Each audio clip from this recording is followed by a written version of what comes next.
Hello guys, আসসালামু আলাইকুম। Welcome back to our YouTube channel বেটাবিটি সাত কৃষি।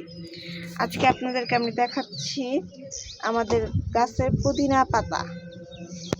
আমাদের রোজার মাসে শরবত বলেন বা যে কোনো পুদিনা পাতার কিন্তু ভর্তাও হয়, শরবত সব কিছু কিন্তু আমরা এই পুদিনা পাতা দিয়েই খেতে পারবো। এই যে পুদিনা পাতা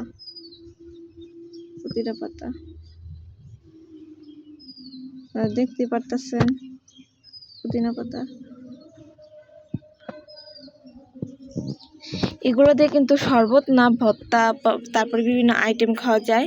রোজার মাসে আমাদের আর এক্সট্রা করে কিছু কিনতে হবে না, পুদিনা পাতা আমরা এখান থেকেই পেয়ে যাব। এই যে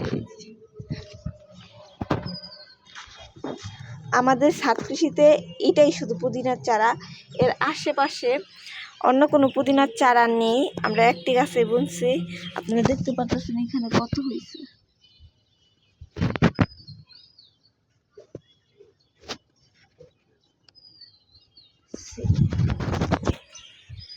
গাছ সংক্রান্ত সকল বিষয় আমাদের ইউটিউব চ্যানেলে আপনার আপডেট পেয়ে যাবেন আপনারা।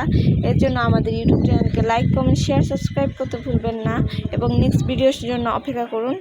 আর আপনাদের মূল্যবান মতামত অবশ্যই আমাদের কমেন্ট সেকশনে জানাবেন। আর আপনারা কি কি গাছ দেখতে চান এটাও জানাবেন, বা কোনো প্রশ্ন থাকলে অবশ্যই জানাবেন। আমরা তৎক্ষণাৎ আপনাদের প্রশ্নের উত্তর দিয়ে থাকি। আজকের ভিডিওটা এই পর্যন্ত। আল্লাহ হাফেজ।